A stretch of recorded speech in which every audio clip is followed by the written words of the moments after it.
Welcome back to Wake Up America Weekend. The Supreme Court is agreeing to hear President Trump's order that limits birthright citizenship. Now, this is a principle that's been standard U.S. law since the 14th Amendment was first adopted in 1868. This order would block automatic citizenship for children born to non-citizen parents. A ruling is expected to come in spring 2026 and could rewrite who qualifies as an American citizen. This is a big one. For more, let's welcome our legal scholars, attorney and conservative political commentator Peter Lamage, and New York trial attorney and president of Gotham Government Relations, David Schwartz. Thank you both for being with us. And of course, our in-studio special guests, Deneen Borelli and Dr. Tom Borelli. Glad you're here too. Welcome, guys. So David, your reaction on this case?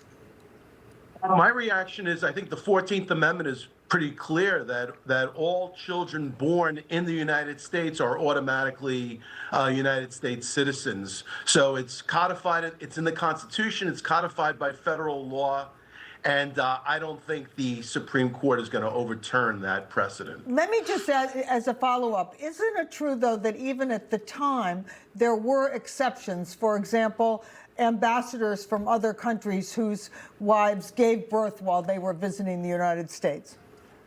There have been limited exceptions like that, but in a case where someone is living in the United States and they have a baby, that baby has always been a United States citizen. I don't see where the Supreme Court is going to overturn the precedent and carve out different circumstances. Peter, what's your response to that interpretation that David had? Because the 14th Amendment, it talks about those under the jurisdiction of the United States. What's your response?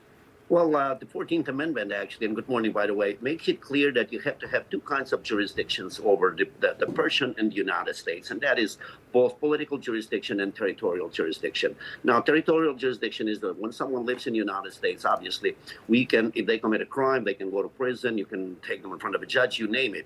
But political jurisdiction is the most important part of the 14th Amendment, which deals as to whether we have that political power to send someone, let's say, ask them to join the military or serve in a jury duty, etc. We don't have political jurisdiction over the people who are visiting the United States or who are illegal in the United States because they owe allegiance to their country, not to the United States. And therefore, the Supreme Court, not very clearly, but so far has maintained the position that unless we have both political jurisdiction and territorial jurisdiction over the individual, the parent in the United States, the child born to those parents should not be recognized as an American citizen. So I think Donald Trump has a pretty good chance actually to overturn or at least have a clear interpretation by the Supreme Court what it means to be an American-born citizen. So I think he has a pretty good chance to win this case. That is so interesting. And of course, way back then, 1868, there was no such thing as illegal immigration versus legal immigration because there were no immigration laws yet, correct?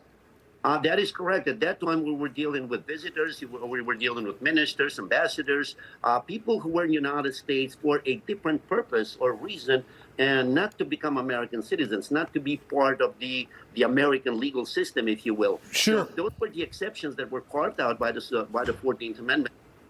But, you know, it's clear. I mean, Dr. Tom, I want to get you in here. Obviously, you can't ignore congressional intent here. And the 14th Amendment, when it was established shortly after the Civil War, it was to address those that were enslaved humans and making sure that they were citizens of the United States. Is that not correct?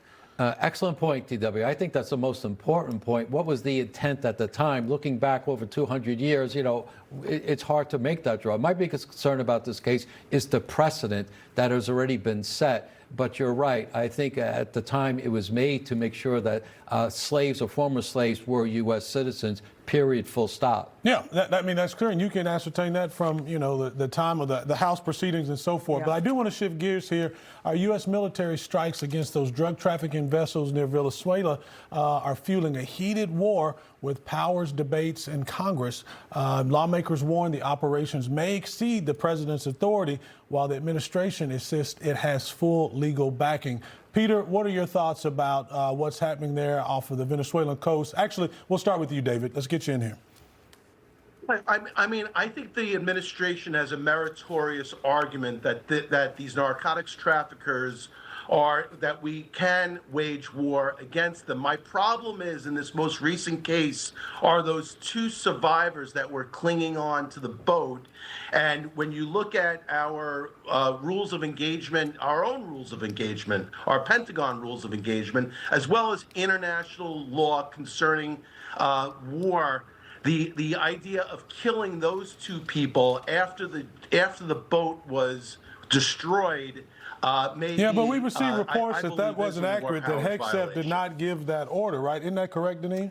That's correct. And the other thing is these drug traffickers, they don't care about our laws. So this sends a signal to anyone who thinks they can take a boat and try to get drugs into our country. We have way too many children and adults who have been killed because of illegal drugs. So I say line them up and keep on coming, but we're going to come after you. Dr. Tom, are you planning to cancel your fishing trip to Venezuela, or are you guys still going this year? What's the No plan? cruises You get the around final word. Venezuela for the Borellis, that's for sure. You get the final word on the Venezuelan boats. Is Pete Hegseth and the president, are they acting within the confines of the law? Oh, they absolutely are. You could look at it as an invasion of drugs, and this has happened for way too many years. Yeah. Way too many tens of thousands of lives have been lost. And there's a new sheriff in town.